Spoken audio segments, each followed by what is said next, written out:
Good morning students. मैं doctor Babita Yadav, सह आचार्य भूगोल विभाग, गवर्नमेंट कॉलेज कोटपुतली। बेटा, आज हम आपको थार्नवेट महोदय का जलवायु वर्गीकरण बताएंगे। सबसे पहले ये थार्नवेट महोदय कौन थे? ये अमेरिकन वैज्ञानिक थे और उन्होंने 1933 में अपना जलवायु वर्गीकरण प्रस्तुत किया। जलवायु वर्गीकरण क्या है? जलवायु प्रदेश क्या होते हैं? सबसे पहले तो जलवायु प्रदेश वो प्रदेश होते हैं जहाँ पर लगभग एक जैसी जलवायु की दशाएं पाई जाती हैं, अर्थात तापमान, वर्षा, वायुदाब आदि जो हमारे मेन फैक्ट हैं उनमें किस प्रकार से वायुदाब में और इनमें समानताएं पाई जाती हैं। अर्थात पूरे, जैसे हम आज भारत का जलवायु प्रदेश करेंगे तो पूरे हिंदुस्तान में कौन कौन सी जलवायु की समानताएं हैं, पूरे देश में अलग अलग प्रकार की आपके धरातल मिलता है, रिलीफ फीचर्स अलग अलग हैं, अलग अलग प्रकार की क्लाइमेटिक कंडीशंस वहाँ मिलती हैं, क्योंकि उनका समुद्र तल से ऊंचाई अलग है, उनकी जलवायु की में अनेक जो पैरामीटर्स हैं वो अलग अलग हैं। जैसे कि कहीं पर बहुत सूखा पड़ता है, जैसे राजस्थान में, और इसी प्रकार से कुछ एरिया ऐसा है जहाँ पर कि जैसे चेरापूंजी इधर बहुत ज़्यादा बारिश होती है। इसी प्रकार से लेह लद्दाख वाला रीजन है, यहाँ पर बहुत टेम्परेचर डाउन होता है। तो इस तरह से हम कह सकते हैं कि अलग अलग क्षेत्र में अलग अलग विशेषताएं मिलती हैं। इन्हीं को आधार मानते हुए मेन जो आधार है, उन्होंने माना कि किसी भी क्षेत्र में पौधों की बढ़ोतरी के लिए किस किस चीज़ों की आवश्यकता होती है। उसके लिए आवश्यकता होती है वर्षण प्रभाविता की। वर्षण प्रभाविता क्या होता है कि पौधों के लिए देखिए, तापमान और वर्षा दो चीज़ें सबसे अधिक महत्वपूर्ण हैं जिसकी आवश्यकता पड़ती है। अब उन्होंने माना कि किसी भी स्थान के पौधों को देख लें, वहाँ की प्राकृतिक वनस्पति को देख लें तो वहाँ की जलवायु का पता लग जाएगा। अर्थात किसी भी प्रदेश की प्राकृतिक वनस्पति वहाँ की जलवायु का दर्पण है। तो थार्नवेट महोदय ने जो मुख्य आधार माने, जिसके आधार पर उन्होंने जलवायु का वर्गीकरण किया, उनके जो आधार थे, एक तो आर्द्रता प्रदेश और एक था थर्मल एफिशिएंसी, यानी कि ताप संबंधी प्रदेश। तो तापमान और आर्द्रता, उन दोनों को उन्होंने अपने जो वर्गीकरण है उसका बेस माना है। वर्षण प्रभाविता कैसे प्राप्त करते हैं? कुल जो 12 महीने हैं, उन कुल 12 महीनों में वृष्टि कितनी हुई, कितनी वर्षा की मात्रा हुई, उसे हम डिवाइड करते हैं कुल मास का वर्गीकरण, अर्थात जनवरी महीने का है तो जनवरी मास का वर्गीकरण बटे 12 महीनों की वृष्टि। तो इस तरह से हम करके डिवाइड करके उन महीनों का योग निकाल देते हैं और इसे हम कहते हैं आपकी प्रेसिपिटेशन एफिशिएंसी इंडेक्स, अर्थात वर्षण प्रभाविता या प्रेसिपिटेशन एफिशिएंसी इंडेक्स, वर्षण प्रभाविता सूचकांक। इसके अनुसार थार्नवेट महोदय ने विश्व को भारत को 5 आर्द्रता प्रदेशों में बांटा। वैसे ही वर्ल्ड के लिए भी ये वर्गीकरण लागू होता है। तो उन्होंने 5 आर्द्रता प्रदेशों में बांटा। फर्स्ट है आर्द्रता प्रदेश ए, अधिक आर्द्र। ए है कैपिटल लेटर का आर्द्रता प्रदेश है। इसमें देखिए वनस्पति के प्रकार हैं। अधिक आर्द्र वाले में वर्षा के वन या सदाबहार वन मिलते हैं। इसी प्रकार से इसमें वर्षण प्रभाविता सूचकांक 128 या इससे भी अधिक है, अर्थात वर्षण प्रभाविता अधिक होती है, वर्षा की मात्रा अधिक होती है। और इन ए प्रकार के जो प्रदेश हैं वो अधिक आर्द्र प्रदेश हैं और यहाँ सदाबहार वनस्पति मिलती है। अब दूसरा आता है इसमें बी, आर्द्र। ये भी आर्द्र हैं किंतु अधिक आर्द्र से कम आर्द्र हैं, अर्थात ए से यहाँ वर्षा की मात्रा कम होती है।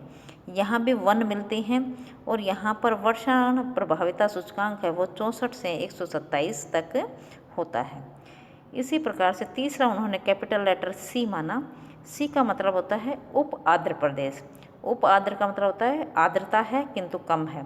यहाँ पर आर्द्रता की कमी के कारण घास के मैदान मिलते हैं और यहाँ वर्षण प्रभाविता सूचकांक है वो 32 से 33 तक होता है, 63 तक होता है, सॉरी। नेक्स्ट आता है डी, अर्ध अर्ध मरुस्थलीय प्रदेश या स्टेप्स प्रदेश कहते हैं। यहाँ वर्षा की कमी सदा बनी रहती है और यहाँ घासें उग पाती हैं। स्टेप्स प्रदेश वो प्रदेश होते हैं जहाँ अर्ध शुष्क वनस्पति मिलती है और यहाँ वर्षण प्रभाविता सूचकांक 16 से 31 तक ही रह जाता है। और ई, कैपिटल ई का प्रकार है, उसमें देखिए मरुस्थलीय प्रदेश या मरुस्थल, इसमें वर्षण प्रभाविता 16 या इससे भी कम रहता है। तो इस प्रकार से हम कह सकते हैं कि 5 बड़े आर्द्रता प्रदेशों में इन्होंने बांटा। अब आता है छोटे अक्षरों का प्रयोग किया उन्होंने, वो आता है आर, छोटा अक्षर। ये किसके लिए प्रयोग किया उन्होंने? आर का मतलब होता है रेनी सीजन, अर्थात वर्षा, हमेशा वर्षा जहाँ होती रहती है। फिर आता है एस, एस का मतलब है ड्राई इन समर। और फिर आता है डब्लू, ड्राई इन विंटर। और इसी तरह से छोटा अक्षर है डी, डी का मतलब है ड्राई इन एवरी सीजन। तो ये 4 मेन अक्षर हैं, R rainy season, S dry in summer, W dry in winter और D dry in every season. तो ये छोटे अक्षरों का इन बड़े कैपिटल लेटर्स के साथ इन्होंने प्रयोग किया है। अब आता है थर्मल एफिशिएंसी। ये थर्मल एफिशिएंसी भी इसी तरह से है जैसे आर्द्रता प्रदेश है। इसमें तापीय दक्षता सूचकांक माना गया और ताप संबंधी प्रदेशों का निर्माण इसमें किया है। इसमें आता है ए डैश, ए डैश का मतलब है उष्ण कटिबंधीय प्रदेश और इसमें तापीय दक्षता सूचकांक इनको भी ऐसे ही माना गया है कि कुल मास का तापमान बटे कुल मास की टोटल जो कुल मास है उसकी जितना भी तापमान रहा उनको डिवाइड किया गया है तो तापीय दक्षता सूचकांक आ जाता है। अब आता है ए डैश, उष्ण कटिबंधीय अर्थात 128 या इससे अधिक। और बी डैश समशीतोष्ण कटिबंधीय जिसमें तापीय दक्षता 64 से 127 होती है। सी डैश शीतोष्ण कटिबंधीय, इसमें 32 से 63 तक होती है। डी डैश टैगा जलवायु जिसमें कि बहुत ठंड पड़ती है और 16 से 31 तक तापमान रहता है।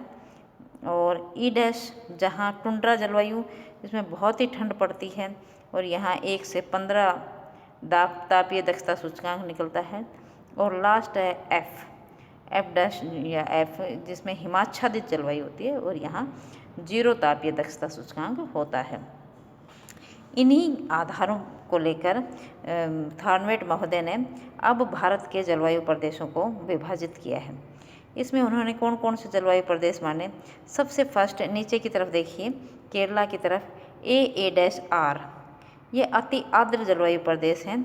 इसमें पीई तथा टीई दोनों ही जो इंडेक्स है वो 128 से अधिक है, अर्थात ये जो पश्चिमी घाट के पश्चिम में जो ये जलवायु मिलती है इसमें क्या है, तापमान भी अधिक होता है और वर्षा भी अधिक होती है। तो यहाँ अति आर्द्र उष्ण कटिबंधीय जलवायु पाई जाती है और ये पश्चिमी घाट का पश्चिमी एरिया है जो इसके अंतर्गत आता है। इसी प्रकार से फिर है बी ए डैश डब्लू, ये पश्चिमी घाट के पूर्व में ये प्रदेश है और यहाँ पर वर्षा की मात्रा कुछ कम होती है और यहाँ मतलब कंपैरेटिवली वर्षा काफ़ी कम होती है।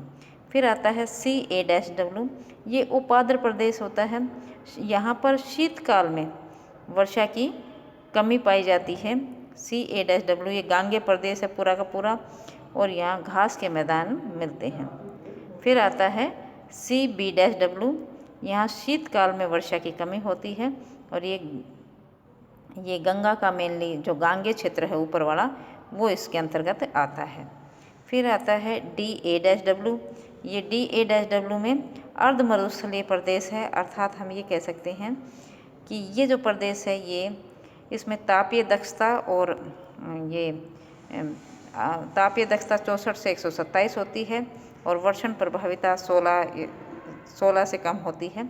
ये स्टेपी जलवायु वाले प्रदेश होते हैं और इसमें हमारे राजस्थान के पूर्वी हिस्से आते हैं। अब आता है हमारा next D E dash W, ये डी ई डैश डब्लू वाला प्रदेश है। इसमें प्रत्येक मौसम में वर्षा की कमी रहती है। अब ये जो प्रदेश है इसमें जम्मू कश्मीर में इसका हिस्सा है। और नेक्स्ट हमारा जो लास्ट है वो आता है आपका डी डैश ये टैगा जलवायु, ये हिमाचल प्रदेश और उत्तराखंड इसके अंतर्गत आते हैं, बहुत ही ठंडा प्रदेश। तो विश्व को उन्होंने 32 जलवायु प्रदेशों में बांटा, भारत में 12 जलवायु प्रकार बनाए, और ई लास्ट में शीत जलवायु, ये लद्दाख वाला रीजन है, ई डैश वाला। और 12 नंबर आता है हमारा, ये है EA-W इसमें पश्चिमी राजस्थान का हिस्सा आता है, जिसमें कि बहुत ही मरुस्थलीय प्रकार की जलवायु मिलती है। तो इस प्रकार से